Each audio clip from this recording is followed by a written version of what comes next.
Price the Lord. Word to all in association with Life Bridge നിങ്ങൾക്കായി അവതരിപ്പിക്കുന്ന വില കൊടുത്തവർ എന്ന പ്രോഗ്രാമിൻ്റെ മറ്റൊരു എപ്പിസോഡിലേക്ക് ഏവർക്കും സ്വാഗതം. വില കൊടുത്തവർ, ജയം വരിച്ചവർ, വില കൊടുത്തവർ, ഭാഗ്യവാന്മാർ. ഉത്തർപ്രദേശിൻ്റെ തലസ്ഥാനമായ ഗോമതി നദിയുടെ തീരത്ത് സ്ഥിതി ചെയ്യുന്ന കിഴക്കിൻ്റെ സുവർണ നഗരമെന്നും കോൺസ്റ്റാന്റിനോപ്പിൾ ഓഫ് ഇന്ത്യ എന്നും അറിയപ്പെടുന്ന ലക്നൗ എന്ന പട്ടണം 1914 നിർമ്മിച്ച ചാർബാഗ് റെയിൽവേ സ്റ്റേഷൻ രാജസ്ഥാനി മുഗൾ വാസ്തുവിദ്യയുടെ മികച്ച ഉദാഹരണമായി ഇന്നും നിലകൊള്ളുന്നു. തലയുയർത്തി നിൽക്കുന്ന ചരിത്ര സ്മാരകങ്ങളും 19-ാം നൂറ്റാണ്ടിൻ്റെ അവസാന പകുതിയിൽ ഗോത്തിക് മാതൃകയിൽ നിർമ്മിക്കപ്പെട്ട ദേവാലയങ്ങളും വിനോദസഞ്ചാരികളെ ഇവിടേക്ക് ആകർഷിക്കുന്നതിൽ പ്രധാന പങ്കുവഹിക്കുന്നു. നാനാമതസ്ഥർ തിങ്ങിപ്പാർക്കുന്ന വളരെ തിരക്കേറിയ ഈ പട്ടണത്തിൽ കഴിഞ്ഞ 51 ദീർഘവർഷങ്ങളായി പ്രേക്ഷിത പ്രവർത്തനത്തിലായിരിക്കുന്ന ദേവദാസൻ പാപ്പി മത്തായി ഉത്തർപ്രദേശിലെ ലക്നൗ പട്ടണത്തിൽ നിന്നും ഇന്ന് വില കൊടുത്തവർ പ്രോഗ്രാമിൽ നമ്മോടൊപ്പം. തുടർന്ന് കാണുക. ഇത് നിങ്ങൾക്ക് തീർച്ചയായും ഒരനുഗ്രഹമായിരിക്കും. വില കൊടുത്തവർ, ജയം വരിച്ചവർ, വില കൊടുത്തവർ, ഭാഗ്യവാന്മാർ, വില കൊടുത്തവർ ശോഭിതരാകും. Praise the Lord. Word to all in association with life bridge അവതരിപ്പിക്കുന്ന വില കൊടുത്തവർ എന്ന പ്രോഗ്രാമിന്റെ ഒരു പുതിയ എപ്പിസോഡിലേക്ക് ഏവർക്കും സ്വാഗതം. ഇന്ന് നമ്മോടൊപ്പം അതിഥിയായി എത്തിയിരിക്കുന്നത് കർത്താവിൽ ബഹുമാന്യനും ആദരണീയനുമായ കർത്താവിന്റെ ദാസൻ ഡോക്ടർ പാപ്പി മത്തായി അവറുകളാണ്. പ്രിയ ദൈവദാസന് ഈ വില കൊടുത്തവർ എന്ന പ്രോഗ്രാമിലേക്ക് സ്വാഗതം. വില കൊടുത്തവർ എന്നുള്ള ഓർഗനൈസേഷൻ അറേഞ്ച് ചെയ്ത ഈ അഭിമുഖ സംഭാഷണത്തിൽ പങ്കെടുക്കുവാൻ എനിക്ക് നൽകിത്തന്ന ഈ നല്ല സന്ദർഭത്തെ ഓർത്ത് ഞാൻ കർത്താവിനെ സ്തുതിക്കുകയും നിങ്ങളോട് നന്ദി പറയുകയും ചെയ്യുന്നു. ഇന്ന് ഈ അഭിമുഖ സംഭാഷണത്തിൽ കൂടെ ഞാൻ കൺവേ ചെയ്യുന്നതായ മെസ്സേജ് അനേകർക്ക് ഒരു അനുഗ്രഹവും അതൊരു ആത്മീക ഉത്തേജനവും അവരുടെ ജീവിതത്തിൽ ലഭിക്കട്ടെ എന്ന് ഞാൻ പ്രാർത്ഥിക്കുന്നു. ഏവർക്കും ക്രിസ്തുവിൻ്റെ നാമത്തിൽ വന്ദനം. 51 വർഷങ്ങൾ കർത്താവിന്റെ വേലയിൽ പൂർത്തിയാക്കുന്ന അങ്ങയുടെ ബാല്യകാലത്തെക്കുറിച്ച് അറിയുന്നത് എല്ലാവർക്കും ഒരു അനുഗ്രഹമായിരിക്കും. ആയതിനാൽ അങ്ങയുടേതായ ജനനം, വളർന്ന സാഹചര്യം, മാതാപിതാക്കൾ, വിദ്യാഭ്യാസം, ബാല്യകാലത്തുള്ള ഓർമ്മകൾ ഒന്ന് ഞങ്ങളുടെ പ്രേക്ഷകരുമായി പങ്കുവച്ചാൽ. എൻ്റെ മാതാപിതാക്കൾ പത്തനംതിട്ടയ്ക്കടുത്ത് വാര്യാപുരം എന്ന് പറയുന്ന ഒരു സ്ഥലത്ത് നിന്ന് അവർ ഈ അഞ്ചൽ പ്രദേശത്ത് കടന്നു വരികയും ആദ്യമേ അവർ ചന്നപ്പറ്റ എന്ന് പറയുന്നതായ സ്ഥലത്തേക്ക് പോയി അവിടെ കുറച്ചു വസ്തു വാങ്ങിച്ച് അവിടെ താമസം തുടങ്ങിയെങ്കിലും അധികനാൾ അവിടെ താമസിച്ചില്ല. എന്നാൽ അവിടെ താമസിക്കുമ്പോഴാണ് എൻ്റെ ജനനം. അതായത് ചന്നപ്പറ്റ എന്ന് പറയുന്ന സ്ഥലത്ത് ഒരു ഇച്ചിരിയുടെ കിഴക്കോട്ട് പോയാൽ അവിടെ വനപ്രദേശമാണ്. അപ്പം ഞാൻ ഒരു വനത്തിൽ ജനിച്ച ഒരു പൈതലായിരുന്നു. പക്ഷേ എൻ്റെ ജനനത്തിന് ശേഷം അധികം താമസിയാതെ തന്നെ എൻ്റെ മാതാപിതാക്കൾ അഞ്ചലോട്ട് മൂവ് ചെയ്യുകയും അവിടെ ഒന്നുകൂടെ സൗകര്യം, അപ്പച്ചന് ഒരു കൃഷി ചെയ്യാൻ സ്വല്പം സ്ഥലം വേണമായിരുന്നു. അത് ലഭിച്ചത് നിമിത്തം അങ്ങോട്ട് മാറി. അപ്പോൾ ആ അഞ്ചൽ പ്രദേശത്താണ് എൻ്റെ ബാല്യകാല ജീവിതം, എൻ്റെ വിദ്യാഭ്യാസ ജീവിതവും ഞാൻ ബൈബിൾ കോളേജിൽ കടന്നു പോകുന്നത് വരെ. അന്നേരം ആ സമയത്തായിരുന്നു ഞാൻ ആദ്യമായിട്ട് കേരളത്തിൽ നിന്നോ ഒരു വിധത്തിൽ എൻ്റെ ആ വില്ലേജിൽ നിന്നോ പുറത്തു പോയിട്ടുള്ളത്. ഞാൻ വളരുന്ന പരിതസ്ഥിതി വളരെ അനുഗ്രഹിക്കപ്പെട്ടതായിരുന്നു. കാരണം സാമ്പത്തികം കൊണ്ടല്ല, സാമ്പത്തികമായിട്ട് ഞങ്ങൾ വളരെ സ്ട്രഗിൾ ചെയ്യുന്ന ഒരു ഫാമിലിയായിരുന്നു. എൻ്റെ മാതാപിതാക്കൾക്ക്, എൻ്റെ പിതാവിന് വിശേഷിച്ചും യാതൊരു ബിസിനസ്സുകളോ ഒന്നുമില്ല. കൈവേല കൊണ്ട് എന്ത് വേണേലും ചെയ്യും. ബുക്ക് ബൈൻഡ് ചെയ്യും, കുടകളൊക്കെ നന്നാക്കി കൊടുക്കും, അങ്ങനെ ഏത് ഫോട്ടോ ഫ്രെയിം ചെയ്യും, അങ്ങനെ ഏത് പണിയും കൈകൊണ്ട് ചെയ്യും. ആ കൈത്തൊഴിൽ കൊണ്ടാണ് ഞങ്ങളുടെ ജീവിതം. അതുകൊണ്ട് ഞങ്ങൾ ഫൈനാൻഷ്യലായിട്ട് ഒത്തിരി സ്ട്രഗിൾ ചെയ്തു. As far as finance is concern. എന്നാൽ അതുപോലെ ഒരു ജീവിതം ഞാൻ ഓർക്കുമ്പോഴെല്ലാം എന്നെ ഇപ്പോഴും കോരിത്തരിപ്പിക്കും. വളരെ അനുഗ്രഹിക്കപ്പെട്ട ഒരു ജീവിതമായിരുന്നു ഞങ്ങൾക്കുള്ളത്. കാരണം ഞങ്ങളുടെ മാതാപിതാക്കൾ ഞാൻ ജനിക്കുന്നതിന് മുമ്പ് തന്നെ വിശ്വാസത്തിലായിരുന്നു. എനിക്ക് മൂത്തവരായിട്ട് 2 സഹോദരന്മാരും 2 സഹോദരിമാരുമുണ്ട്. അതിനുശേഷം അഞ്ചൽ വന്നതിന് ശേഷം എനിക്ക് ശേഷം 3 ആൺപിള്ളേരും കൂടെ ജനിച്ചു. അപ്പോൾ ഞങ്ങൾ 8 പേരുണ്ടായിരുന്നു. ആ സാഹചര്യത്തിൽ ഞങ്ങൾ അവിടെ വളർന്നത് ഒരു ആത്മീകമായിട്ട് ഞങ്ങളുടെ ജീവിതത്തിന് അടിസ്ഥാനമിട്ടതായ ഒരു ജീവിതമായിരുന്നു. അതിലാണ് ഞങ്ങളുടെ പ്രശംസ. ഞങ്ങളുടെ ജീവിതത്തിൽ വേറെ എക്സ്ട്രാ കരിക്കുലർ ആക്ടിവിറ്റീസോ ഒന്നുമില്ലായിരുന്നു. ജീവിതം വീട്, സ്കൂള്, ചർച്ച്, വീട്, സ്കൂള്, ഈ ത്രികോണത്തിലായിരുന്നു ഞങ്ങളുടെ ഭവനത്തിലെ എല്ലാവരും തന്നെ മൂത്ത 2 ജ്യേഷ്ഠന്മാരൊഴിച്ച് ബാക്കി ഞങ്ങളെല്ലാവരും, എൻ്റെ സിസ്റ്റേഴ്സും ഞങ്ങളെല്ലാവരും വളരെ ആക്റ്റീവായിരുന്നു. ചർച്ചിൽ, സഭയിൽ എല്ലാ കാര്യത്തിനും മുൻപന്തിയിൽ നിന്ന് പ്രവർത്തിക്കുന്ന ഒരു അനുഗ്രഹം ഞങ്ങൾക്ക് ലഭിച്ചിട്ടുണ്ട്. ഞങ്ങൾക്കിടെ കഴിവോ ഒന്നുമല്ല, പാടാനുള്ള ശബ്ദം ദൈവം തന്നിട്ടുണ്ടായിരുന്നു. അപ്പം കൺവെൻഷനുകളോ ഏത് വന്നാലും പാടുന്നത് ഞങ്ങളായിരുന്നു. അങ്ങനെ ആ ആത്മീയ അന്തരീക്ഷത്തിൽ ഞങ്ങൾക്ക് പലപ്പോഴും ഈ അത്താഴം കഴിക്കാനൊന്നും കാണത്തില്ലായിരിക്കും, പക്ഷേ ആത്മീയ ഭോജനം ഞങ്ങൾക്ക് ധാരാളം ലഭിക്കുമായിരിക്കും. എൻ്റെ പിതാവ് വളരെ കഥാപ്രസംഗം ചെയ്യുന്നത് പോലെ വേദപുസ്തകത്തിലെ കഥകൾ, ജോസഫിൻ്റെ കഥ, പിന്നെ ഇയ്യോബിൻ്റെ കഥ, മുടിയൻപുത്രൻ്റെ കഥ, ഇങ്ങനെയുള്ള പല കഥകളും ആ കഥാപ്രസംഗം പോലെ പാട്ടുകൾ ചൊല്ലി ആ കഥകൾ പറയും. ആ കഥകൾ പറയുമ്പോൾ പലപ്പോഴും ഞങ്ങൾ കരഞ്ഞിട്ടുണ്ട്. അങ്ങനെയുള്ള ഒരു സാഹചര്യത്തിലാണ് ഞങ്ങൾ വളർന്നത്. ആ ആത്മീയ സന്തോഷം അതായിരുന്നു ഞങ്ങളുടെ ബലം. അതിൽ ഞങ്ങൾ ഇപ്പോഴും ആ അടിസ്ഥാനത്തിന്മേലാണ് നിൽക്കുന്നത്. അനുഗ്രഹീതരായ മാതാപിതാക്കളെ ലഭിക്കുക, അതോടൊപ്പം ആത്മീയ ശിക്ഷണത്തിൽ വളരുക എന്നുള്ളത് ഒരു ക്രിസ്തു ഭക്തനെ സംബന്ധിച്ചിടത്തോളം വളരെ അനുഗ്രഹീതമായ കാര്യമാണ്. അങ്ങേക്ക് ഇവ 2 ലഭിച്ചു.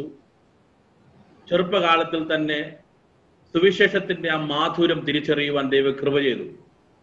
എനിക്ക് അങ്ങയോട് ചോദിക്കാനുള്ള മറ്റൊരു ചോദ്യമാണ്, അതിനുശേഷം എപ്പോഴാണ് കർത്താവിന്റെ വേലയ്ക്കായി കർത്താവ് വിളിച്ചു എന്നുള്ള ഒരു ബോധ്യം ഉള്ളിൽ വന്നത്?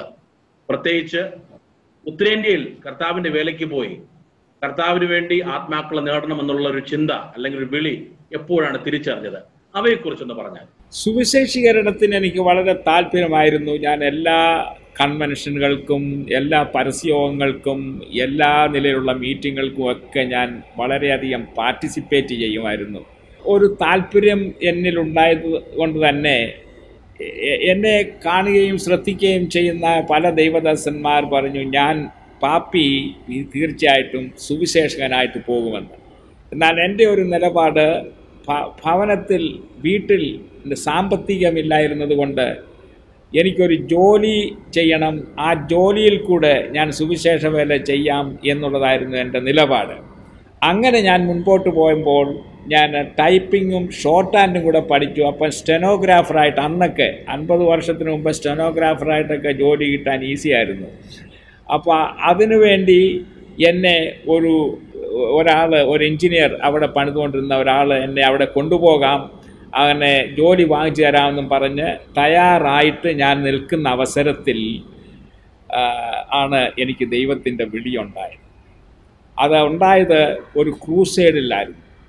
അമേരിക്കൻ ഇവാഞ്ചലിസ്റ്റുമാർ വന്ന് അവിടെ എല്ലാ വർഷവും ക്രൂസൈഡുകളും അതും ഇതുമൊക്കെ നടത്തുമായിരുന്നു. അന്ന് 50 വർഷത്തിന് മുമ്പേ വളരെ സ്വാതന്ത്ര്യമുണ്ടായിരുന്ന അവസരമായിരുന്നല്ലോ. അപ്പം ഞങ്ങളുടെ അഞ്ചലിനടുത്തുള്ള പ്രദേശങ്ങളിലൊക്കെ അങ്ങനെയൊക്കെ ഉള്ളിടത്തൊക്കെ ഞാൻ പോകും.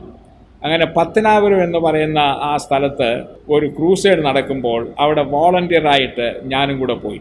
അവിടെ പോയി ഞാൻ വൈകിട്ട് ആളുകൾ വരുന്നു, ഞാൻ അവർക്ക് സീറ്റുകൾ കാണിച്ചു കൊടുക്കുന്നു. അങ്ങനെയുള്ള ജോലിയിൽ ഏർപ്പെട്ട് നിൽക്കുമ്പോൾ പ്രാസംഗ്യൻ പ്രസംഗത്തിന് വേണ്ടി സ്റ്റേജിൽ വന്നു. അദ്ദേഹം തൻ്റെ ടെക്സ്റ്റ് അനൗൺസ് ചെയ്തു, അത് വായിച്ചു.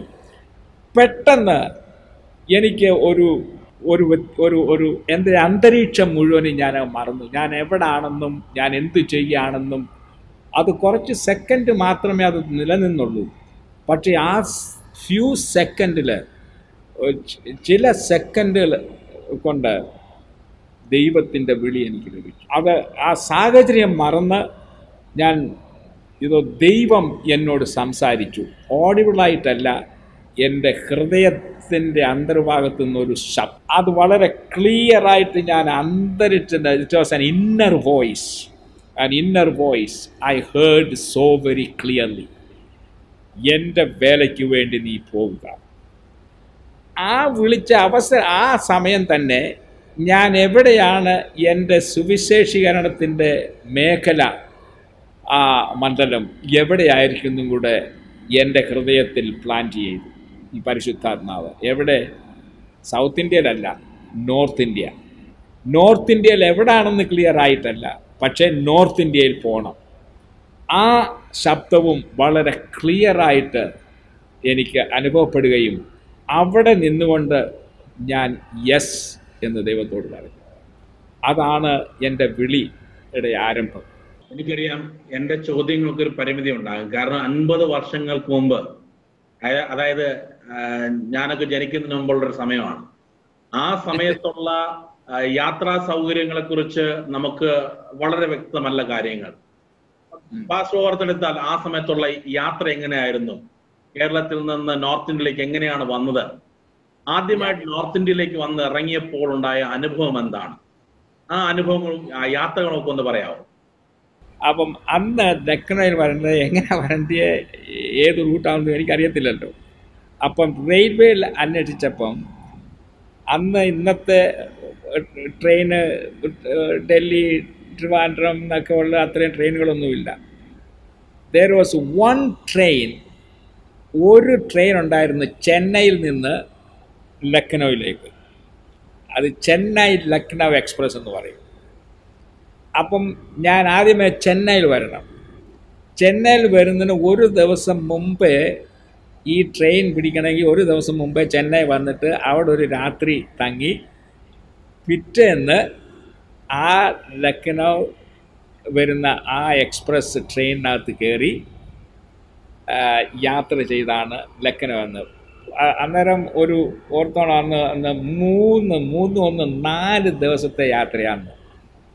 ഡീസൽ എഞ്ചിനൊന്നും അന്നില്ലായിരുന്നല്ലോ. അന്ന് വളരെ 2-3-4 ഡീസൽ എഞ്ചിനൊക്കെ ഉള്ളായിരുന്നു മെയിൻ റൂട്ടിൽ. ഡൽഹി, ബോംബെ, ഡൽഹി അങ്ങനെയൊക്കെ ഉണ്ട്. അല്ലാതെ മിക്ക ട്രെയിനുകളും ഈ സ്റ്റീം എഞ്ചിനായിരുന്നു, കരി കൊണ്ടുണ്ട്. അപ്പോൾ അതിനകത്ത് ഉള്ള യാത്ര വളരെ സ്ലോ ആയിരുന്നു. അതുകൊണ്ടാണ് അവിടുന്ന് 3 days, full 3 days it will take to arrive in Lucknow. അപ്പം നമ്മൾ ആ സ്റ്റീം എഞ്ചിനിൽ കയറി 3 ദിവസം അതിനകത്തിരുന്ന് യാത്ര ചെയ്ത് ഇവിടെ വന്ന് ഇറങ്ങുമ്പോഴത്തേക്ക് നമ്മളെ നോക്കിയാലും ആ കരിയുടെ കൂട്ടിരിക്കും.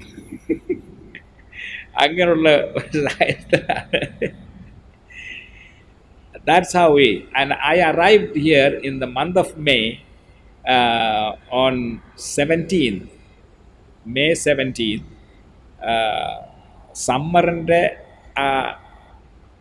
ഹൈറ്റിലിരിക്കുന്ന സമയമാണ്, വളരെ ചൂടിൽ. ഞാൻ സ്റ്റേഷനിൽ ഇറങ്ങി.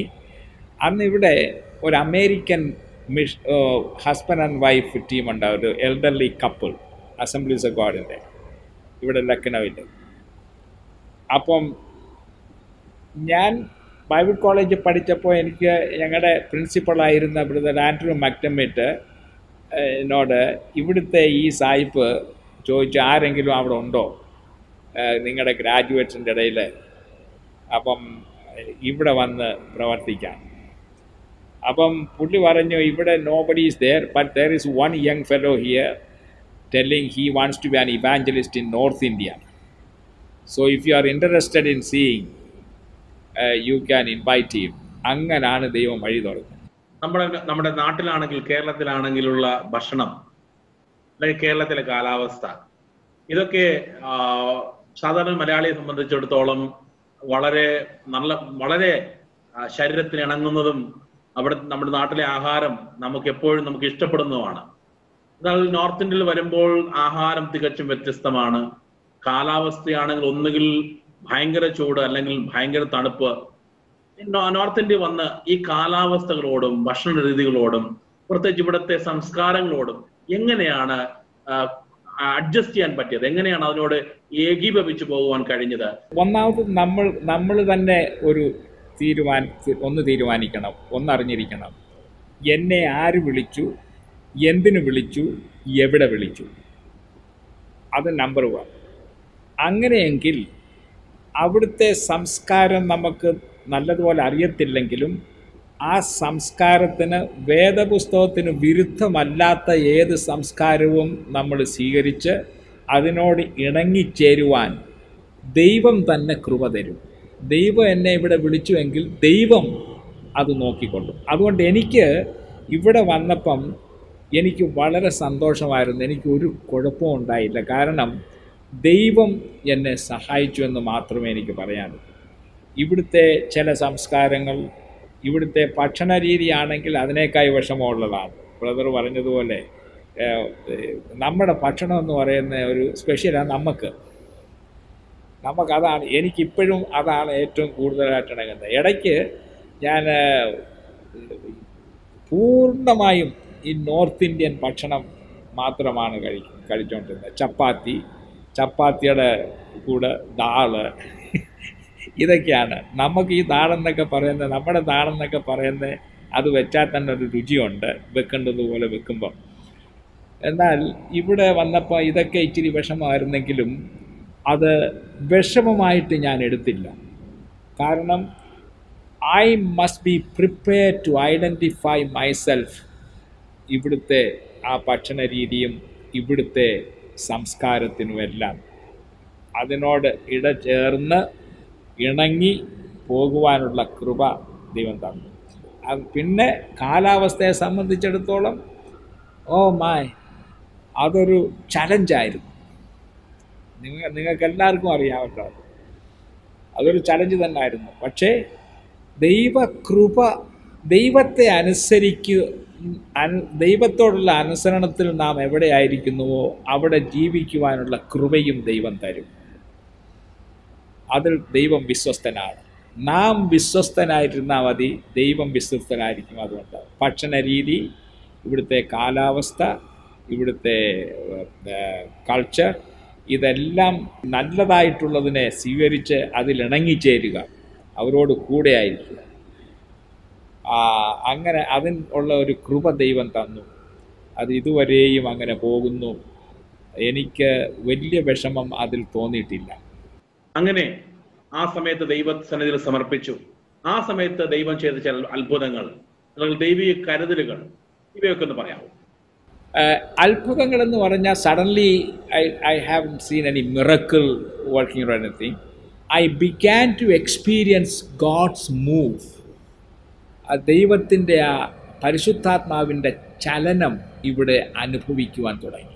ഇവിടെ വരാതിരുന്ന ചില വ്യക്തികൾ, ഞാൻ വരുന്നതിന് മുമ്പേ സഭയൊക്കെ വിട്ടുപോയിട്ടുള്ള ചില വ്യക്തികൾ തിരികെ വരുവാൻ തുടങ്ങി. ചില ഇവാഞ്ചലിസ്റ്റിക് ക്രൂസേഡുകൾ നടത്തുവാൻ ദൈവം സഹായിച്ചു. ആ ക്രൂസേഡുകളിൽ കൂടെ കാരണം അതിനു മുമ്പ് ഈ അസംബ്ലീസ് ഓഫ് ഗോഡ് എന്ന് പറഞ്ഞ ആർക്കും ഒരു ബഹുമാനം, എസ്പെഷ്യലി അമംഗ് ദ ക്രിസ്ത്യൻസ്, ഒരു ഇതില്ലാത്ത, അതൊരു ആംഗ്ലോ ഇന്ത്യൻ ചർച്ചാണെന്ന ആയിരുന്നു പേര്. ദൈവം എനിക്കൊരു ഡയറക്ഷൻ തന്നു. What you need to do is, നിങ്ങൾ ഈ ഇംഗ്ലീഷ് എന്നും പറഞ്ഞിരിക്കാതെ you need to reach out to the local people. അതിനുവേണ്ടിയാണ് ഞാനിവിടെ വന്നിരിക്കുന്നത്. ലോക്കൽ ആളുകൾക്ക് വേണ്ടി അവരുടെ ഇടയിൽ ശുശ്രൂഷ, അവരെ ക്ഷണിക്കുക, അവരെ കരുതുക, അവർക്ക് വേണ്ടി ആയിരിക്കണം നമ്മളുടെ മിനിസ്ട്രി ഓറിയൻറ്റേഷൻ. അത് മനസ്സിലായതിന് ശേഷം ഞാനിവിടെ ഹിന്ദി ഇൻട്രൊഡ്യൂസ് ചെയ്തു. ആരംഭത്തിൽ ട്രാൻസ്ലേഷൻ വെച്ചുകൊണ്ടായിരുന്നു. അപ്പം ആ ഹിന്ദി ഇൻട്രൊഡ്യൂസ് ചെയ്തപ്പോൾ അത്ഭുതകരമായിട്ട് ചില ഹിന്ദി ആളുകളെ, കുടുംബങ്ങളെ ദൈവം കൊണ്ടുവരാൻ തുടങ്ങി. അത് പിന്നീട് ഞങ്ങളൊരു പിന്നെ വേറെ ഞങ്ങൾ സെപ്പറേറ്റ് ചെയ്തു. ഇംഗ്ലീഷും ഹിന്ദിയും. ആദ്യത്തെ സർവീസ് ഇംഗ്ലീഷ്, പിന്നെ രണ്ടാമത്തെ സർവീസ് ഹിന്ദി.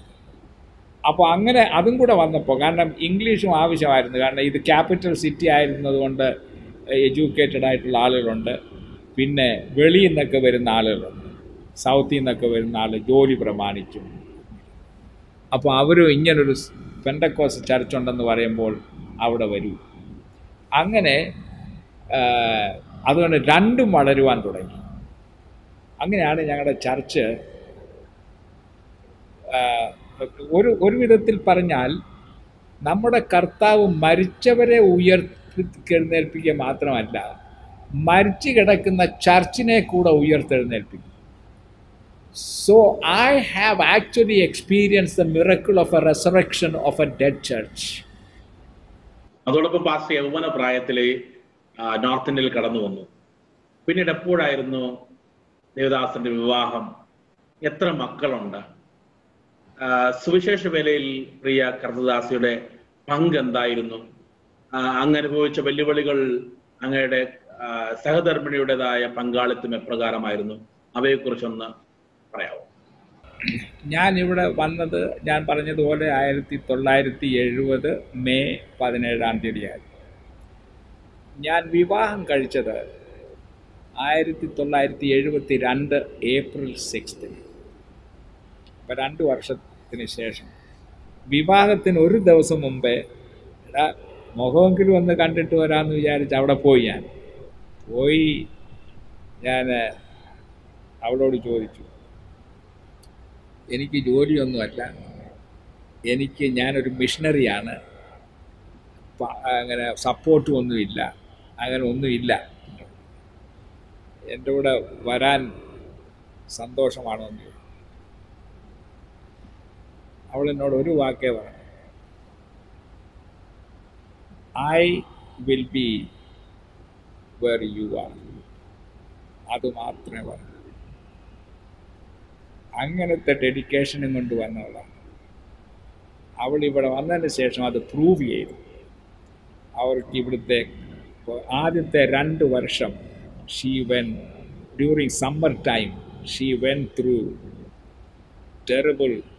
ടെറിബിൾ ഈ ബോയിൽ വരുമല്ലോ, ചൂട് കാരണം boil, big boils like a big amla fruit. And ദേഹത്തോട് തൊടാനൊക്കത്തില്ല. അങ്ങനെ 2 സമ്മറിൽ അവിടെ she went through that terrible problem. And she never had any problem with food. She learned to make chapati, and she used to make beautiful chapati. And she adjusted so well. In fact, she used to speak later better Hindi than I could. And she was with me in thick and in thin, in every situation, without a single word of complaint. She suffered. She has shared her difficulties.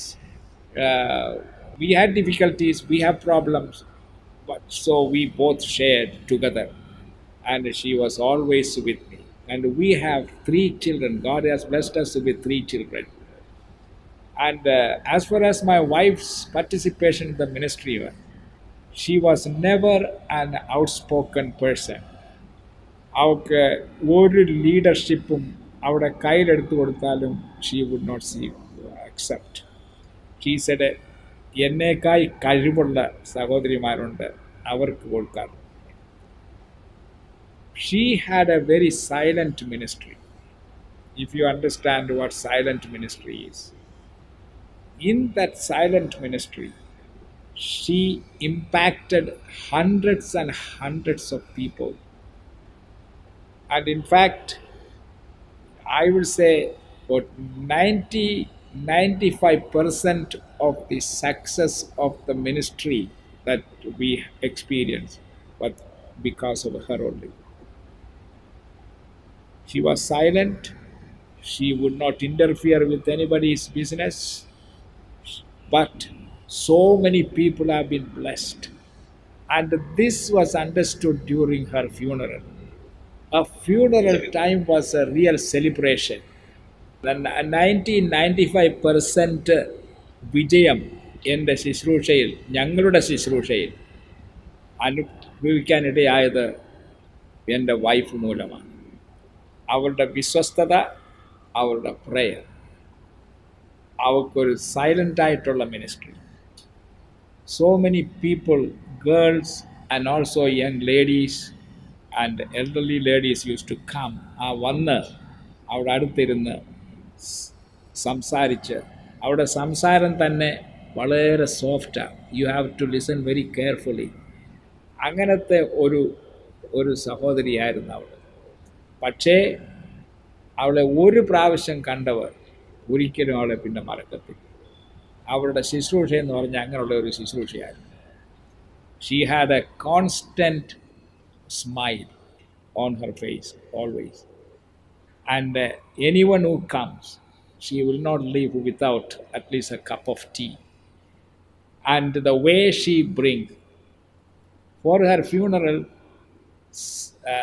but on the funeral ദിവസം, അടക്ക ദിവസം, അവിടാണ് എനിക്ക് അവളുടെ ജീവിതം എത്ര ആളുകളെ impact ചെയ്തു എന്ന് എനിക്ക് മനസ്സിലായത്. അതുകൊണ്ട് ദൈവം ഞങ്ങൾക്ക് 3 മക്കളെ തന്നു, 2 ആൺപിള്ളേരും 1 പെൺകുഞ്ഞും. അവർ 3 പേരും ഇന്ന് കർത്താവിൻ്റെ ശുശ്രൂഷയിൽ എന്നോട് ചേർന്ന്, എൻ്റെ മൂത്ത മകനാണ് ഈ ചർച്ചിൻ്റെ സീനിയർ അസോസിയേറ്റ് പാസ്റ്ററും അഡ്മിനിസ്ട്രേറ്ററും. ഒരു ചെറിയ ഇടവേളയ്ക്ക് ശേഷം കർത്താവിൻ്റെ ദാസന്റെ അനുഭവങ്ങൾ തുടരുന്നു.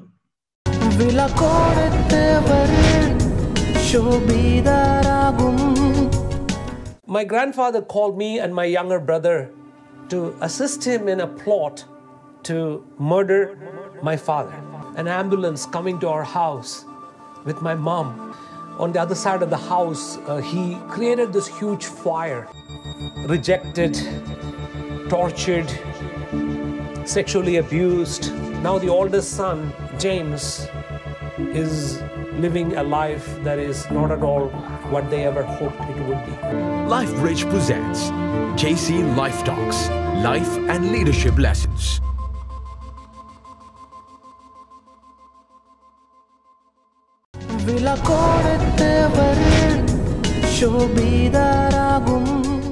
പാസ്റ്ററുടേതായ ജീവിതത്തിൽ അനേക ബുദ്ധിമുട്ടുകളെയും പ്രതികൂലങ്ങളെയും തരണം ചെയ്തായിരിക്കണമല്ലോ ഇതുവരെയും എത്തിയത്. നമ്മുടെ ഈ പ്രോഗ്രാമിന്റെ പേരും വില കൊടുത്തവർ എന്നാണ്. നമുക്ക് വേണ്ടി വില കൊടുത്തത് കർത്താവാണ്. എന്നാൽ ഉത്തരേന്ത്യയിൽ വന്ന് കഷ്ടം അനുഭവിച്ച് കർത്താവിന് വേണ്ടി ഒരു പുരുഷായുസ് മുഴുവൻ നൽകുന്നത് തന്നെ വില കൊടുത്ത കർത്താവിന് വേണ്ടി നമ്മൾ കൊടുക്കുന്ന ഒരു വിലയാണ്. അങ്ങനെ ഓർത്തെടുത്താൽ കർത്താവ് ദാസന്റെ ജീവിതത്തിൽ അനുഭവിച്ച പ്രതികൂലങ്ങൾ, വെല്ലുവിളികൾ എന്തൊക്കെയായിരുന്നു? പലപ്പോഴും ഈ നോർത്ത് ഇന്ത്യയിലെ പ്രവർത്തനം ബുദ്ധിമുട്ടാകുമെന്ന് ചിന്തിക്കാവുന്ന സമയങ്ങൾ വന്നു കാണണം. അതൊക്കെ ഒന്ന് ഓർത്തെടുത്തൊന്ന് പറയാമോ?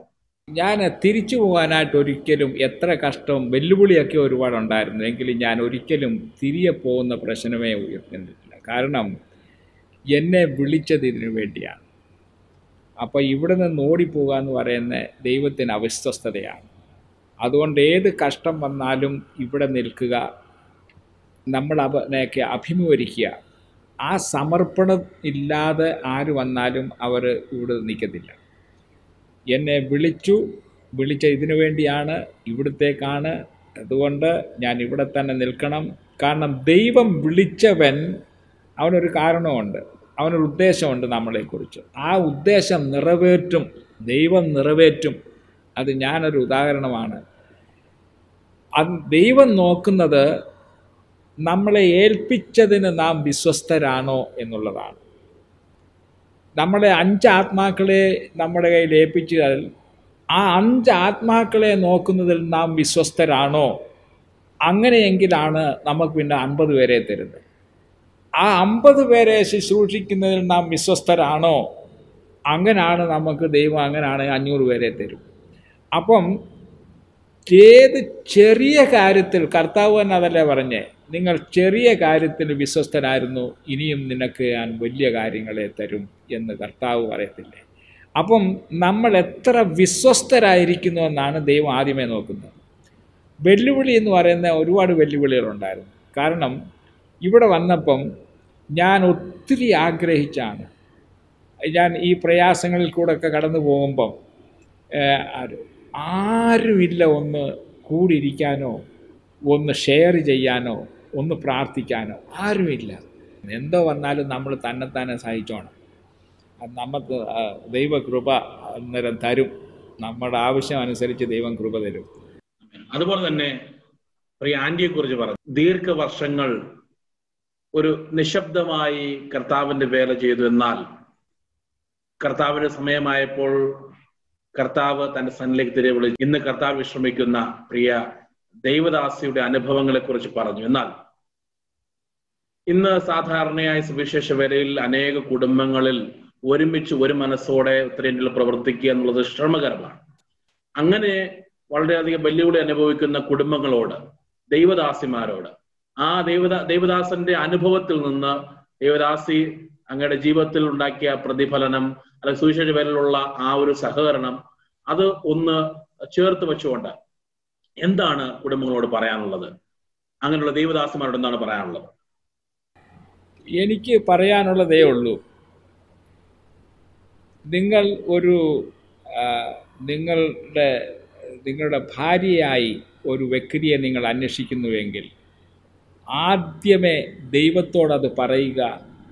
ദൈവത്തിൻ്റെ സ്റ്റാൻഡേർഡ് ദൈവവചനത്തിൽ കാണിച്ചിരിക്കുന്ന എന്തോ ആ സ്റ്റാൻഡേർഡ് അനുസരിച്ച് ദൈവമേ എനിക്ക് ചേരുന്നതായ ഒരു വ്യക്തിയെ നീ എൻ്റെ ജീവിതത്തിൽ ചേർക്കണമേ എന്ന് പ്രാർത്ഥനയോടുകൂടെ തുടങ്ങുക. നമുക്ക് ദൈവം നമ്മളെ ഒരിക്കലും ചീറ്റ് ചെയ്യത്തില്ല ഒരു കാര്യത്തിലും. നമുക്ക് ആരാണെന്ന് എന്നെ സംബന്ധിച്ച് എങ്ങനെയുള്ള ഒരു വ്യക്തിത്വമാണ് എൻ്റെ ജീവിതത്തിൽ ചേരുന്നത് എന്ന് ദൈവത്തിനറിയാം. എനിക്കറിയുന്നതിനേക്കാൾ കൂടുതൽ ദൈവത്തിനറിയാം. ഞങ്ങളുടെ വിവാഹം കഴിഞ്ഞ് കുറച്ച് സമയം കഴിഞ്ഞപ്പോഴാണ് എനിക്കത് മനസ്സിലാകുന്നത്. ഈ ഓമന എന്നായിരുന്നു പേര്. ഓമനെ മാത്രമേ എൻ്റെ ജീവിതത്തിൽ ഫിറ്റ് ചെയ്യത്തുള്ളൂ എന്ന് ദൈവത്തിനറിയായിരുന്നു. അതുകൊണ്ടാണ് ആദ്യമേ ഞാൻ കാണാൻ പോയെങ്കിലും അത് നിരാശപ്പെട്ടു തിരികെ വന്നെങ്കിലും അവസാനം എന്നെ കൂട്ടിച്ചേർപ്പിച്ചത് അവളോടുകൂടെ. കല്യാണം കഴിക്കുമ്പോൾ നമ്മൾ ഒന്നറിയണം, ഈ വരുന്ന അത് നമ്മളുടെ ജീവിത പങ്കാളി മാത്രമല്ല, നമ്മളുടെ ശുശ്രൂഷയുടെയും ഒരു പങ്കാളിയാണ് എന്ന് നാം അറിഞ്ഞിരിക്കണം. കാരണം ഒരയോഗ്യമായിട്ടുള്ള ഒരു ഭാര്യ നമ്മളുടെ ശുശ്രൂഷയെ നശിപ്പിക്കും. അതേ സമയത്തൊരു യോഗ്യതയുള്ളതായ ഒരു ഭാര്യ നമ്മളുടെ ശുശ്രൂഷയെ കെട്ടിപ്പണിയും. അതാണ് ഞാൻ അനുഭവിച്ചത്. അവിടെ പ്രസംഗം കൊണ്ടോ അവൾ ഒരിക്കലും ഈ സ്റ്റേജിൽ നിന്ന് പ്രസംഗിച്ചിട്ടില്ല. She was not a speaker, പക്ഷേ she was a woman of prayer, a woman who stood with me in all situation. ഒരു കംപ്ലൈൻറ്റും ഇല്ലാതെ, ഞങ്ങൾ ആവശ്യത്തിന് ഭക്ഷണമില്ലാതെ ആരംഭത്തിലൊക്കെ അനേക ദിവസങ്ങൾ കടന്നുപോയിട്ടുണ്ട്. ആ സമയത്തിലും അവൾക്ക് യാതൊരു കംപ്ലൈൻറ്റും ഇല്ലായിരുന്നു. ഇവിടെ വന്നപ്പം നമുക്കെല്ലാം വെളിച്ചെണ്ണ ഉപയോഗിച്ചിട്ടുള്ള കറികളും അതൊക്കെയാണ് നമ്മൾക്കിഷ്ടം. പക്ഷേ ഇവിടെ വന്നപ്പോൾ എല്ലാം കടുകെണ്ണയും, പിന്നെ ഇപ്പോഴൊക്കെയാണ് ഇച്ചിരി റിഫൈൻഡൊക്കെ ഓയിലൊക്കെ വരാൻ തുടങ്ങി. അന്ന് ഇത്രയൊന്നും ഇല്ലായിരുന്നു. കടുകെണ്ണയൊക്കെ വാങ്ങിച്ചാൽ അത് നമ്മുടെ സഹോദരിമാർക്കൊന്നും അത് വലിയ ഇഷ്ടമൊന്നുമല്ല. എന്നാൽ അവൾ ഒരിക്കലും എനിക്കിത് ഇഷ്ടമല്ല എന്ന് ഒരാഹാരത്തോടും പറഞ്ഞിട്ടില്ല. ഇവിടെ എന്ത് ലഭിക്കുന്നു നമ്മുടെ സ്റ്റൈലിലും ഉണ്ടാക്കാം, ഇവിടുത്തെ സ്റ്റൈലിലും ഉണ്ടാക്കാം. അതിന് യോജിച്ചിണങ്ങി നാം പോകുക, ഭർത്താവിനോട് കൂടെ നിൽക്കുക. കാരണം ഇവിടെ സ്റ്റേജിൽ കയറി നിൽക്കുന്നില്ലെങ്കിലും ആ പ്യൂലിരിക്കുമ്പോൾ എന്നോട് കൂടെ ആണ് അവൾ പ്രാർത്ഥിച്ചുകൊണ്ടിരിക്കുന്നത്. ഞാൻ ശുശ്രൂഷയ്ക്ക് വേണ്ടി മറ്റിടങ്ങളിൽ പോകുമ്പോൾ എനിക്ക് യാതൊരു പ്രയാസവും തോന്നിയിട്ടില്ല. കാരണം ഐ നോ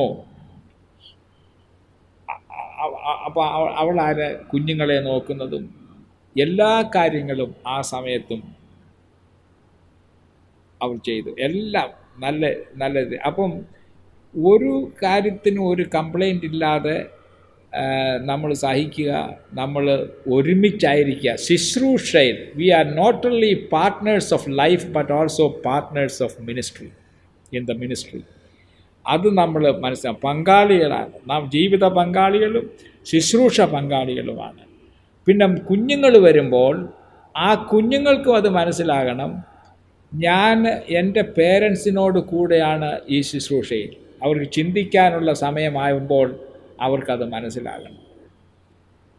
കാരണം നമ്മുടെ മക്കൾ സുവിശേഷത്തിന് വിരോധമായിട്ട് ജീവിക്കാൻ തുടങ്ങിയാൽ അത് നമ്മുടെ ശുശ്രൂഷയെ അഫക്റ്റ് ചെയ്യും. നമ്മുടെ ഭാര്യ ക്രിസ്തീയമായിട്ടുള്ള സ്വഭാവവും ക്രിസ്തീയമായിട്ടുള്ള വാക്കുകളും കൊണ്ടും അത് പ്രകടമാക്കണം, ഞാൻ എൻ്റെ ഭർത്താവിനോട് കൂടെയാണ് എന്ന്. അപ്പോൾ ആ കുഞ്ഞുങ്ങളെയും ആ ശിക്ഷണത്തിലും ആ അണ്ടർസ്റ്റാൻഡിങ്ങിലും വളർത്തുക. അതാണ് എനിക്ക് ഇപ്പോഴത്തെ യൗവനക്കാരോട് പറയാനുള്ളത്. കഴിഞ്ഞ ദീർഘവർഷങ്ങൾ Assemblies of God of north ഇന്ത്യയുടെ അമരക്കാരനായി പ്രവർത്തിച്ചു. അനേക സഭകൾ സ്ഥാപിക്കുന്നതിന് ഒരു പ്രധാനമായിട്ടൊരു ദേവദാസന്മാരെ വളരെ സഹായിക്കുന്ന, പ്രോത്സാഹിപ്പിക്കുന്ന ശുശ്രൂഷ ചെയ്തു വരുന്നു. നേതൃസ്ഥാനത്തിരിക്കുന്ന ഈ സമയത്തും അല്ലെങ്കിൽ പ്രവർത്തിച്ചുകൊണ്ടിരുന്ന സമയത്തും ഒക്കെയുള്ള അനുഭവങ്ങൾ അങ്ങേക്ക് ഒരുപാടുണ്ട് ജീവിതത്തിൽ. അതുപോലെ തന്നെ പറഞ്ഞു, 2 ബൈബിൾ കോളേജ് സ്ഥാപിച്ചു. അതിലൊരു ബൈബിൾ കോളേജിൽ ഞാനും പ്രവർത്തിച്ചുകൊണ്ടിരിക്കുകയാണ്. അപ്പം ഇങ്ങനെയുള്ള അനുഭവങ്ങൾ നോക്കുമ്പോൾ ലീഡർഷിപ്പിനെ എങ്ങനെ നോക്കി കാണുന്നു? ഉത്തരേന്ത്യയിൽ അല്ലെങ്കിൽ നമ്മുടെ വടക്കേന്ത്യയിലെ ലീഡർഷിപ്പിന്റെ പ്രാധാന്യം എത്രത്തോളം ഉണ്ട്, അതെങ്ങനെ ആയിരിക്കണം എന്നാണ് പ്രിയദേവദാസന് പറയാനുള്ളത്. നമുക്ക് ഈ മിനിസ്ട്രി, കർത്താവ് തന്നിരിക്കുന്ന മിനിസ്ട്രി എന്ന് പറയുന്നത് ഇപ്പം എനിക്ക് മനസ്സിലായി. I M A pastor as well as I M A church planter. Church plant ചെയ്യുന്നതിലും ആ ചർച്ചിന് പ്ലാന്റ് ചെയ്യണമെങ്കിൽ ആളുകളെ ട്രെയിൻ ചെയ്തെടുക്കണം. അതിനുവേണ്ടിയാണ് ബൈബിൾ കോളേജ് തുടങ്ങിയത്. അപ്പം അതിപ്പം നോക്കാനുള്ള നേതൃത്വമുണ്ട്. I praise the Lord. അങ്ങനെ ഇപ്പോൾ ലീഡർഷിപ്പിലിരിക്കുന്നവർക്കായി സ്തോത്രം. പക്ഷേ ഒരു കാര്യം പറയാനുള്ളത്, ഈ ലീഡർഷിപ്പ് എന്ന് പറയുന്നത് ഒരു നമ്മൾ വലിയ ലീഡറാണ്, വലിയ പണ്ടത്തെ ഈ മഹാരാജാക്കന്മാരെ പോലെ നമ്മുടെ വാക്ക് അവസാനത്തെ വാക്കാണ്. അപ്പോൾ കർത്താവ് പറഞ്ഞതുപോലെ we load it over people. മനസ്സിലായി? അപ്പോൾ അതല്ല ഈ ലീഡർഷിപ്പ് എന്ന് പറയുന്നത്. കർത്താവിനെ സംബന്ധിച്ചിടത്തോളം കർത്താവ് നമ്മളെ പഠിപ്പിച്ചത്, leadership means we are servant. If I am a pastor, I am a servant of God.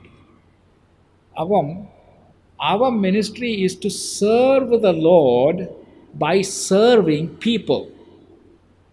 അപ്പോൾ ആ സെർവ് ചെയ്യുമ്പം വി ഓൾസോ നമുക്ക് മനസ്സിലാക്കണം, അവർ മനുഷ്യരാണ്, അവർക്കും ആവശ്യങ്ങളുണ്ട്, അവർക്കും വിചാരങ്ങളുണ്ട്. അപ്പം നമുക്ക് എല്ലാവരുടെയും കാര്യങ്ങൾ കേൾക്കുവാനും മനസ്സിലാക്കുവാനും ഒരു മനസ്സുണ്ടായിരിക്കണം. അങ്ങനെയാണ് നമ്മൾ അവരെ സഹായിക്കേണ്ടത്. നമ്മളൊക്കെ അവരുടെ മെൻറ്റേഴ്സ് ആയിരിക്കണം. ഞാൻ വലിയ നേതാവാണ്, എൻ്റെ നേതൃത്വത്തിൻ്റെ പവർ കാണിക്കണം എന്നുള്ള നിലയിലല്ല നമ്മൾ പ്രവർത്തിക്കേണ്ടത്. അപ്പം ഒരു servant, we are servant leaders. നമ്മൾ വേറെ ആരും നമ്മളുടെ മാസ്റ്റർ അല്ല, കർത്താവ് മാത്രമാണ് നമ്മുടെ മാസ്റ്റർ. പക്ഷേ നാം അതേ സമയത്ത് എല്ലാവരുടെയും സെർവൻറ്റുമാണ്. ആരും നമ്മുടെ മാസ്റ്റർ അല്ല, പക്ഷേ നമ്മളെല്ലാവരുടെയും സെർവൻറ്റുമാണ്. അങ്ങനെയുള്ള ഒരു മെൻറ്റാലിറ്റി ഉണ്ടായിരിക്കണം. ഞാനൊരു സെൻറ്റൻസ് ഇങ്ങനെ വായിച്ച് പഠിച്ചുകൊണ്ടിരിക്കും ലീഡർഷിപ്പിൽ. What is success? Success is when my successor succeeds, then I can say I succeeded. എൻ്റെ സക്സസറായിട്ട് വരുന്ന സക്സീഡ് ചെയ്യുന്നില്ല എങ്കിൽ I was not a success. അപ്പം നമ്മുടെ ആഗ്രഹം മുഴുവനും എനിക്ക് പിന്നാലെ വരുന്ന ആൾ സക്സസ് ആകണം. ഈ നിലയിൽ കർത്താവിൻ്റെ രീതിയിലുള്ളതായ സർവൻ്റ്, കർത്താവ് എല്ലാ കാര്യങ്ങളും ചെയ്യും. അവൻ കർത്താവിൻ്റെ ശിഷ്യന്മാരുടെ പാദങ്ങൾ വാഷ് ചെയ്തിട്ട് പറഞ്ഞു, see I am your lord and your teacher, and if I have done this to you, you also do the same thing to one another. ഉത്തരേന്ത്യയിൽ പ്രോപ്പർ ലീഡർഷിപ്പിൻ്റെ ആവശ്യം വളരെയുണ്ട്. കാരണം ഉത്തരേന്ത്യയിൽ സുവിശേഷീകരിക്കുക എന്ന് പറയുന്നത് തന്നെ we have to evangelize and bring people from non-Christian background. അല്ലേ? നമ്മൾ ഇപ്പോഴത്തെ സുവിശേഷികൾ നമ്മൾ റീച്ച് ചെയ്യുന്ന എല്ലാം non Christians. Most of the people we are baptizing today are non Christians. അപ്പോൾ അവർക്കൊരു ബാക്ക്ഗ്രൗണ്ടും ഇല്ല, ബിബ്ലിക്കൽ ബാക്ക്ഗ്രൗണ്ട്. നമ്മുടെ കേരളത്തിലുള്ള ഒരു ഗുണമെന്ന് പറയുന്നത് റോട്ടിൽ കൂടെ നടത്തുവിനും അറിയാം നമ്മുടെ പാട്ടുകളെല്ലാം, അവർക്കും അറിയാം നമ്മുടെ പ്രസംഗങ്ങളെല്ലാം പ്രസംഗിക്കാൻ, അങ്ങനെ ഒരു ഗുണം. അപ്പോൾ അവരുടെ ഒരാൾ ക്രിസ്തുവിലായാൽ അവർക്ക് സ്വയമേ അറിയാം എന്താണ് നമ്മൾ ചെയ്യേണ്ടത്, എന്താണ് ചെയ്യരുതാത്തതെന്നൊക്കെ അവർക്കും അറിയാം. പക്ഷേ ലീഡർഷിപ്പിൻ്റെ ഇവിടുത്തെ വലിയ ആവശ്യത്തിൻ്റെ ഒരു കാരണം, ഇവിടുന്ന് ഇങ്ങനെ ബാക്ക്ഗ്രൗണ്ട്, ഇങ്ങനെയുള്ള background, even Christians, so called Christians, nominal Christianity നമ്മുടെ നാട്ടിലെ പോലെ അല്ലല്ലോ ഇവിടെ ഒന്നും അറിയാത്തവരെ പോലെ. അപ്പം അവരുടെ ഇടയിൽ നേതൃത്വം നമ്മൾ പ്രോപ്പർലി ലീഡ് ദം, ആ ലീഡർഷിപ്പ് അത്യാവശ്യമാണ്. പക്ഷേ ആ ലീഡർഷിപ്പ് കർത്താവ് കൊടുത്ത മാതൃകയിൽ ആയിരിക്കണം. പാസ്റ്റർ വളരെ മനോഹരമായിട്ട് ഉത്തരേന്ത്യയിലെ ലീഡർഷിപ്പിന്റെ ആവശ്യത്തെക്കുറിച്ച് പറഞ്ഞു. അതെ, ഉത്തരേന്ത്യയിൽ ഒരു ലീഡർഷിപ്പിന്റെ ആവശ്യകത വളരെ വലുതാണ്. കാരണം കർത്താവിനെ അറിഞ്ഞു വരുന്നവരും അതോടൊപ്പം തന്നെ ശരിയായ ബൈബിൾ നോളജ് ഇല്ലാത്ത അനേകര് നോർത്തിലുണ്ട്. അവിടെ നല്ലൊരു ലീഡർഷിപ്പിന്റെ ആവശ്യമാണ്. അങ്ങേപ്പോലുള്ള ദേവദാസന്മാര് നമുക്ക് മുമ്പിൽ ആ ഒരു നല്ല ലീഡർഷിപ്പ് വച്ചു. ആ ലീഡർഷിപ്പ് ഇന്ന് അനേകരായിട്ട് മുമ്പോട്ട് കൊണ്ടുപോയിക്കൊണ്ടിരിക്കുന്നു. ഇനിയും ലീഡർഷിപ്പുകൾ നമ്മുടെ നോർത്ത് ഇന്ത്യയിൽ വരേണ്ടത് വളരെ ആവശ്യമാണ്. അതോടൊപ്പം എനിക്ക് അങ്ങയോട് ചോദിക്കാനുള്ള മറ്റൊരു കാര്യമാണ്, സാധാരണയായി നമ്മുടെ നോർത്ത് ഇന്ത്യയിലേക്ക് വരാനായിട്ട് ഇന്നത്തെ യുവ സമൂഹം മടിക്കാറുണ്ട്. കാരണം അവരെ പിന്നോട്ട് വലിക്കുന്ന പല കാരണങ്ങളുണ്ട്. നോർത്ത് ഇന്ത്യയിൽ വന്നാൽ ആര് അവരുടെ ആവശ്യങ്ങൾ നിറവേറ്റും, എന്തായിത്തീരും അവരുടെ ഫ്യൂച്ചർ, ഒന്നുകിൽ അമേരിക്കയിലോ മറ്റ് വിദേശ രാജ്യങ്ങളിൽ പോയാൽ ജീവിതം സെറ്റിലാകും, എന്നാൽ നോർത്ത് ഇന്ത്യയിൽ വന്നാൽ എന്തായിത്തീരും, അല്ലെങ്കിൽ കേരളത്തിൽ നിന്ന് തുടരുക, മിനിസ്ട്രി എന്നുള്ളതൊക്കെയാണ് ആൾക്കാരുടെ മനസ്സിലുള്ളത്. അങ്ങനെ നോർത്ത് ഇന്ത്യയിൽ വിളി ഉണ്ടെങ്കിലും സാഹചര്യങ്ങളാൽ നോർത്ത് ഇന്ത്യയിൽ വരാൻ തയ്യാറാതിരിക്കുന്ന ചെറുപ്പക്കാരോട്, അല്ലെങ്കിൽ അവരെ അയക്കാൻ തയ്യാറാകാതിരിക്കുന്ന അവരുടെ മാതാപിതാക്കളോട്, പ്രസ്ഥാനങ്ങളോട് 51 വർഷങ്ങളുടെ അനുഭവത്തിൽ നിന്നുകൊണ്ട് പ്രിയ ദേവദാസൻ എന്താണ് പറയാനുള്ളത്? അങ്ങനെയുള്ളവരോട് എനിക്ക് ഒരു വാക്കേ പറയാനുള്ളൂ. കർത്താവ് പറഞ്ഞില്ലേ, നിങ്ങൾ ഒരുത്തൻ ജീവനെ രക്ഷിക്കാൻ പോയാൽ അത് നഷ്ടപ്പെടും. അതേ സമയത്ത് കർത്താവിന് വേണ്ടി ജീവനെ നഷ്ടപ്പെടുത്തിയാൽ ആ ജീവനെ വീണ്ടെടുക്കുക. അതാണ് സംഭവിക്കാൻ പോകുന്നത്. ഒരു യൗവനക്കാരൻ്റെ ജീവിതത്തിൽ കർത്താവിൻ്റെ വിളി ഉണ്ട് എങ്കിൽ, അവനത് പോകാൻ താല്പര്യമാണ് എങ്കിൽ, പലയിടത്തും മാതാപിതാക്കളാണ് അതിന് ഹിൻഡ്രൻസ്. എനിക്ക് പല ഉദാഹരണങ്ങൾ ഇവിടെ ലക്നൌവിലെ അനുഭവത്തിൽ നിന്ന് തന്നെ അതിനെ സംബന്ധിച്ച് പറയാനുണ്ട്. മക്കളെ രക്ഷിക്കാൻ വേണ്ടി അവരുടെ പഠിത്തം, അവരുടെ വിവാഹം എന്ന് വേണ്ട സകല കാര്യങ്ങൾക്കും വേണ്ടിയും കർത്താവിൻ്റെ ശിക്ഷണത്തിൽ കൂടുതൽ വളരുവാൻ ഉത്സാഹിപ്പിക്കാതെ പഠിത്തത്തിനൊക്കെ പ്രാധാന്യം കൊടുത്ത്, പിന്നെ ഒരു മകൻ വളരെ മിടുക്കനാണ്, അവനെ കൊച്ചുനാളെന്ന് കർത്താവിൻ്റെ വേലയ്ക്ക് വേണ്ടി സമർപ്പിച്ചതായ മാതാപിതാക്കളും അവൻ്റെ ഈ നല്ല ബുദ്ധിയും അവൻ്റെ സ്കോറും അവൻ്റെ റാങ്കും എല്ലാം കാണുമ്പം അവരുടെ സമർപ്പണത്തിൻ്റെ കാര്യമെല്ലാം മറന്നുപോയിട്ട് യവനെ നമുക്ക് ഇന്നതിന് വിട്ടാൽ അവൻ ഭയങ്കരനായി തീരും എന്നൊക്കെ വിചാരിച്ച് പല പേരൻസ് അവൻ്റെ ജീവിതത്തെ റീഡയറക്റ്റ് ചെയ്യുന്നതായിട്ട് കാണും. അങ്ങനെ വിട്ടിട്ടുള്ള പലരുടെയും അനുഭവങ്ങൾ എനിക്കറിയാം. ആ യൗവനക്കാരൻ അവസാനം അവർ റിഗ്രറ്റ് ചെയ്യാതെ അത് പശ്ചാത്തപിക്കും. അപ്പോഴത്തേക്കും വളരെ താമസിച്ചു പോകും. അതുകൊണ്ട് ദൈവത്തിനു വേണ്ടി സമർപ്പണമുള്ളതായ, ദൈവത്തിൻ്റെ ശുശ്രൂഷയ്ക്ക് വേണ്ടി പോകുവാൻ താല്പര്യമുള്ള, വിളിയുള്ളതായ ആര് എവിടെ ഏത് ഭവനത്തിലുണ്ടോ അവിടുത്തെ വിശ്വാസികളായിരിക്കുന്ന മാതാപിതാക്കളോട് എനിക്ക് പറയാനുള്ളത്, ഒരിക്കലും നിങ്ങളുടെ മക്കളെ അതിന് തടസ്സപ്പെടുത്തരുത്. കാരണം നിങ്ങൾ ദൈവത്തിൻ്റെ വിരോധമായിട്ട് പ്രവർത്തിക്കുകയാണ്. ആ മകനെ നിങ്ങൾക്ക് നഷ്ടപ്പെടും. അത് മനസ്സിലാക്കണം. അതുപോലെ തന്നെ യൗവനക്കാരും, നിങ്ങൾ സുവിശേഷ വേലയ്ക്ക് വേണ്ടി താല്പര്യമുള്ള ആളാണ്. എങ്ങനെയോ ഒരു സന്ദേശം കേട്ടിട്ടും ആയിരിക്കും നിങ്ങളുടെ ഹൃദയത്തിൽ ആ ഭാരം വന്നു, നിങ്ങൾ സമർപ്പിച്ചു, തീരുമാനിച്ചു. പക്ഷേ അതിനുശേഷം പല ചിന്തകൾ വരുവാൻ തുടങ്ങി. ഞാൻ സുവിശേഷത്തിന് വേണ്ടി പോയാൽ എന്തായിരിക്കും എൻ്റെ ഭാവി? നോർത്ത് ഇന്ത്യയിൽ പോയാലുള്ള സഹിക്കേണ്ടി വരുന്ന കഷ്ടങ്ങൾ, അതേ സമയത്ത് ഒരു ഫോറിൻ ബൈബിൾ കോളേജിൽ പോയി പഠിച്ചിട്ട് അവിടെ തന്നെ അങ്ങ് തങ്ങിയാൽ അതല്ലേ നല്ലത് എന്നൊക്കെ ചിന്തിച്ചു പോകുന്നവരുണ്ട്. പക്ഷേ നിങ്ങളെ വിളിച്ചിരിക്കുന്നത് എവിടെ എന്ന് നിങ്ങൾ അറിഞ്ഞിരിക്കണം. നിങ്ങളുടെ ദേശത്താണോ സുവിശേഷിയാണത് കൂടുതൽ ആവശ്യം, അതോ അമേരിക്കയിലോ ഓസ്ട്രേലിയയിലോ ആണ്? അവിടെ പോകേണ്ട അവിടെ മിഷണറിമാർ പോകണമെന്നൊക്കെ പറയും. പക്ഷേ അവിടെ ഇഷ്ടംപോലെ പ്രാസംഗികരുണ്ട്. എല്ലാ സ്ട്രീറ്റിലും 5ഉം 6ഉം ചർച്ചസ് വീതമുണ്ട്. അവിടാണോ അത്യാവശ്യം? അതോ സുവിശേഷം ഇതുവരെയും യേശുക്രിസ്തു എന്ന് പേര് പോലും കേട്ടിട്ടില്ലാത്ത ഇനിയും വില്ലേജസുകൾ ഈ നോർത്ത് ഇന്ത്യയിൽ അനേക ഇടങ്ങളിലുണ്ട്. ഞങ്ങളുടെ ഒരു ഇവാഞ്ചലിസ്റ്റിക് ടീം ഇതിൻ്റെ ആരംഭത്തിൽ, എൻ്റെ ചർച്ച് പ്ലാന്റിങ്ങിൻ്റെ ആരംഭത്തിൽ ഞങ്ങൾ ഒരു വേലക്കാരനെ ഒരിടത്ത് വിട്ടു. അദ്ദേഹം ഒരു ടീമുമായിട്ട്, അതായത് ഞങ്ങൾ ഇവിടുന്ന് വിട്ടതായ ഒരു ടീമുമായിട്ട് ഒരു വില്ലേജിൽ പോയി അവർ ഒരു മരത്തിൻ്റെ മൂട്ടിൽ നിന്ന് ടാമ്പറിൻ അടിച്ച് പാടാൻ തുടങ്ങി. ആ പാട്ട് കേട്ട് വില്ലേജിലെ ആളുകളെല്ലാം കൂടി അവർ കർത്താവിനെക്കുറിച്ച് പറയാൻ തുടങ്ങി. അവർ പറഞ്ഞതിന് ഇടയ്ക്ക് പറഞ്ഞു, യേശുക്രിസ്തു രോഗികളെ സൗഖ്യമാക്കുന്നവനാണ് എന്ന് പറഞ്ഞു.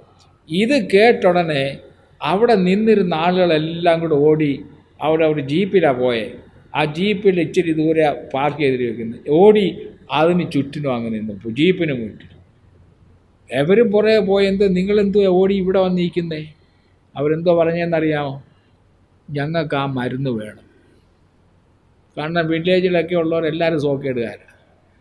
യേശു എന്ന് പറയുന്ന അവർ വിചാരിച്ചു അത് കുപ്പിക്കകത്ത് ഏതാണ്ട് മരുന്നാണെന്ന്. കാരണം യേശു എന്നുള്ള ഒരു വാക്ക് അവർ കേട്ടിട്ടില്ല മുമ്പ്. യേശു ക്രിസ്തു രോഗികളെ സൗഖ്യമാക്കുന്നതാണെന്ന് കേട്ടപ്പോൾ അവർ വിചാരിച്ചു യേശു ക്രിസ്തു എന്ന് പറയുന്നത് കുപ്പിക്കകത്തുള്ള ഏതാണ്ട് മരുന്നാണ്. അങ്ങനെയുള്ള വില്ലേജുകൾ, അവിടെയൊക്കെ കടന്നു പോകാൻ ആരെങ്കിലും ഉണ്ടോ? നേതാക്കളായാലും അവരെ ആരെയും കിട്ടത്തില്ല ഇവിടെ വന്ന് പ്രസംഗിക്കാൻ സമ്മർ ടൈമിൽ. നമ്മുടെ കേരളത്തിലെ, സൗത്ത് ഇന്ത്യയിലെയൊക്കെ നേതാക്കളായിട്ടുള്ളവരെല്ലാവരും ആ സമ്മർ ടൈമിലും ആ അവധി സമയത്തും എല്ലാം അമേരിക്കയിലും ഓസ്ട്രേലിയയിലും ഇംഗ്ലണ്ടിലും അവിടെ ഇവിടെയൊക്കെയാണ്. ഒരാളെ ഇവിടെ പ്രസംഗിക്കാൻ കിട്ടത്തില്ല. കാരണം ഇവിടെ പ്രസംഗിക്കണമെങ്കിൽ അങ്ങോട്ട് പണം ചെലവാക്കി ചെന്ന് പ്രസംഗിച്ച് പിന്നെ അവിടെ ശുശ്രൂഷിക്കുന്ന ശുശ്രൂഷകൻ്റെയും കയ്യിൽ ശാലം പൈസ കൊടുത്തിട്ട് വേണം ഇവിടെ വരാൻ. പോക്കറ്റിലുള്ളതും കൂടെ എംറ്റി ആക്കണം. പ്രിയതമക്കളെ, അതാണ് സുവിശേഷീകരണം. ഒരാത്മാവിനെ നേടുക എന്നുള്ളത് മുഴുവൻ ലോകത്തെക്കാളും വിലയുള്ളതാണ്. കർത്താവിൻ്റെ വാക്കാണ്. അങ്ങനെ നിങ്ങൾ വിശ്വസിക്കുന്നുവെങ്കിൽ ഈ നോർത്ത് ഇന്ത്യയിൽ വന്നുള്ള പ്രവർത്തനത്തിൻ്റെ ഒരു exciting result is you get so excited about people coming to the Lord when you go to the villages and preach. And you can pray, and so many miraculous healing we witness in North Indian ministry. അതാണോ exciting thing? അതോ അവിടെ ഇവിടെയും പോയി അമേരിക്കയിലും ഇംഗ്ലണ്ടിലും ഒക്കെ പോയി ബർഗറും തിന്ന് വണ്ണം വെച്ച് ഇരിക്കുന്നതാണ്? The most exciting thing is to see souls coming to the kingdom of God. നിങ്ങൾ ഒരാത്മാവിനെ രക്ഷിക്കുവാൻ നിങ്ങളെ ദൈവം ഉപയോഗിക്കുന്നുവെങ്കിൽ നോർത്ത് ഇന്ത്യയിലേക്ക് വരിക. ഇനി മുമ്പോട്ട് പാസ്റ്ററുടെ ശിഷ്ടകാലം കേരളത്തിൽ പോയി താമസിക്കാനാണോ അതോ ലക്നൌവിൽ തന്നെ താമസിച്ച് കർത്താവിന്റെ വേല ചെയ്യാനാണോ ആഗ്രഹിക്കുന്നത്? മുമ്പോട്ടുള്ള പ്ലാനുകൾ എന്തൊക്കെയാണ്? തീർച്ചയായിട്ടും പങ്കുവച്ചാൽ ഞങ്ങൾ പാസ്റ്ററിന് വേണ്ടി പ്രാർത്ഥിക്കും. പ്രേക്ഷകരും പാസ്റ്ററുടെ ശുശ്രൂഷകൾക്കായി, പാസ്റ്ററുടെ മുമ്പോട്ടുള്ള ജീവിതത്തിനായി പ്രാർത്ഥിക്കുന്നതായിരിക്കും. തീർച്ചയായും പങ്കുവച്ചാൽ. നമ്മുടെ കേരളം എന്ന് പറയുന്നത് വളരെ മനോഹരമായ ഒരു സ്റ്റേറ്റാണ്. ആദ്യമേയൊക്കെ വരുന്ന ഉടനെ നമ്മൾ ഭയങ്കര ധീരതയോട് പറയും, ഞാൻ I am here as a missionary, I will live here, I will die here, I will be buried here എന്നൊക്കെ പറയും. പിന്നെ പ്രായം ചെല്ലും തോറും നമുക്കൊരു അട്രാക്ഷൻ, നമുക്ക് അവിടെ പോയി അങ്ങ് കാരണം കേരളത്തിലോട്ട് പ്രവേശിക്കുമ്പോൾ തന്നെ അവിടുത്തെ വായു തന്നെ ഒരു പ്രത്യേകതയുണ്ട്. ഇത് മനോഹരമാണ്. അപ്പോൾ ഒരു temptation naturally will come, go back and stay there.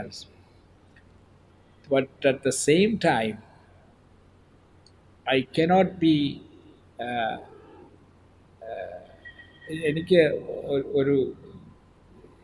എനിക്കത് ഒത്തിരി എത്ര ചിന്തിച്ചാലും എനിക്ക് തിരികെ പോകാനുള്ള യാതൊരു സാധ്യതകളുമില്ല.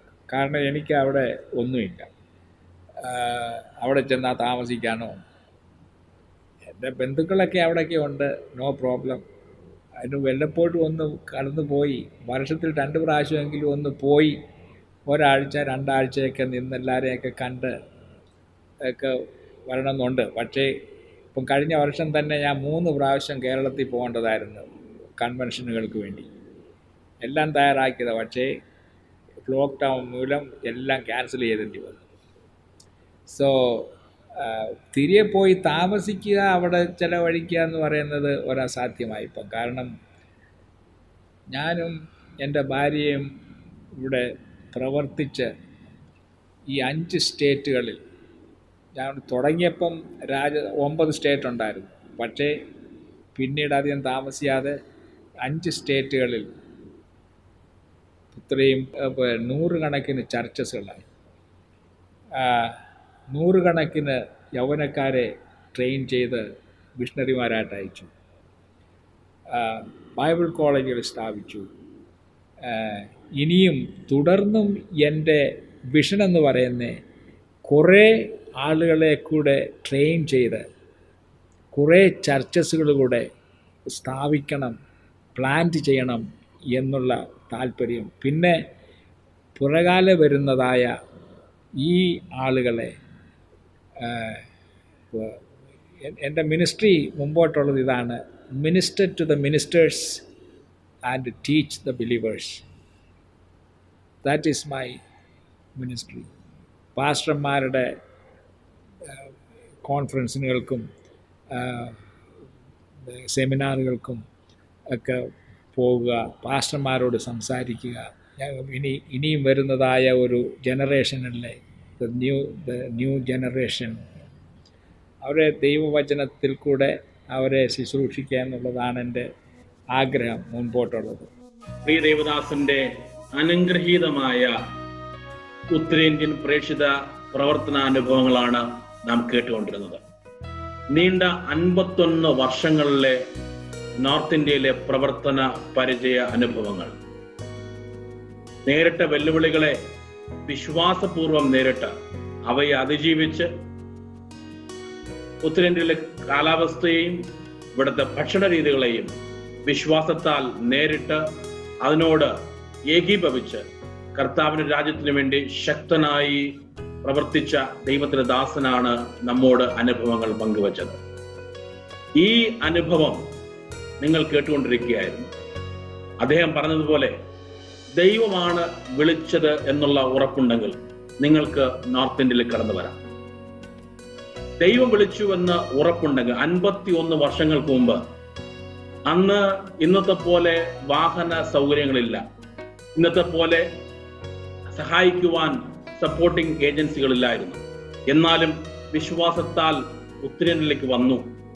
നേരിട്ട വെല്ലുവിളിയൊക്കെയും വിശ്വാസത്തോടെ നേരിട്ട് ഇന്ന് അനേകർക്ക്, ആയിരങ്ങൾക്ക്, പതിനായിരങ്ങൾക്ക് അനുഗ്രഹമായി മാറി.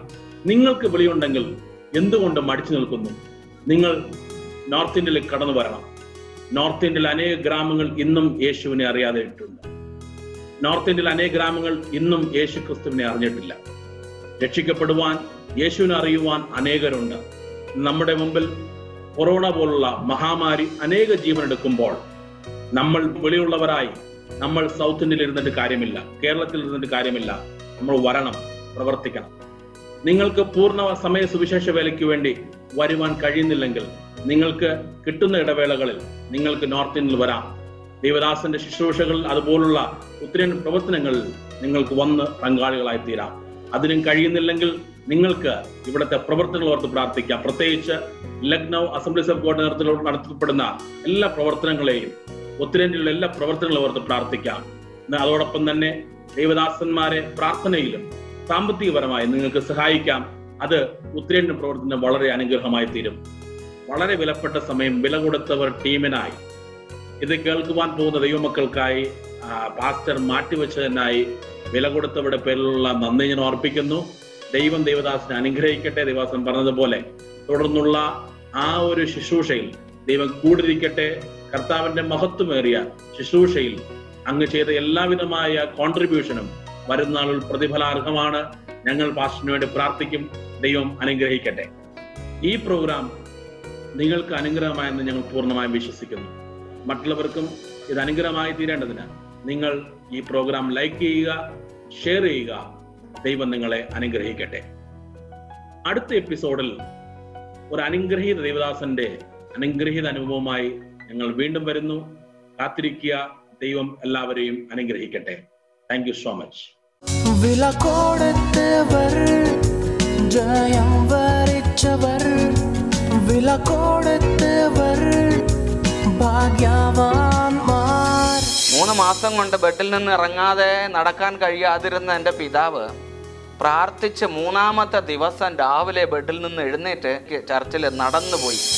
തിരിച്ച് പഠനം കഴിഞ്ഞിട്ട് ഞാൻ വന്നപ്പോൾ ഞാൻ അച്ഛനോട് പറഞ്ഞു, അച്ഛാ ഞാൻ കേരളത്തിലല്ല, ഞാൻ വടക്കേ ഇന്ത്യയിൽ പോകാനാണ് എനിക്ക് ആഗ്രഹം.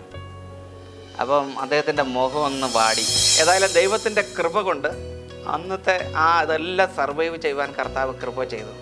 അത് ദൈവത്തിൻ്റെ കൃപ കൊണ്ട് മാത്രമാണ് നിലനിന്നത്. എൻ്റെ ചെവിയിൽ നിന്നും മൂക്കിൽ നിന്നെല്ലാം ബ്ലഡ് വരുന്നുണ്ട്. ഷാജിക്ക് ശരിക്കും പിന്നെ അടി കിട്ടി, അദ്ദേഹത്തിനും ശരിക്കും സങ്കടം, അദ്ദേഹവും കരയുന്നുണ്ട്. അപ്പോൾ ഞങ്ങൾ വിചാരിച്ചു ഞങ്ങളുടെ ജീവിതം ഇവിടെ അവസാനിച്ചു. വില കൊടുത്തവർ മറക്കാതെ കാണുക. എല്ലാ ബുധനാഴ്ചയും വൈകുന്നേരം 6 മണി മുതൽ 6:40 വരെ. ഈ എപ്പിസോഡുകൾ മുടങ്ങാതെ ലഭിക്കുവാൻ ഞങ്ങളുടെ ഫേസ്ബുക്ക് പേജ് ലൈക്ക് ചെയ്യുക, യൂട്യൂബ് ചാനൽ സബ്സ്ക്രൈബ് ചെയ്യുക.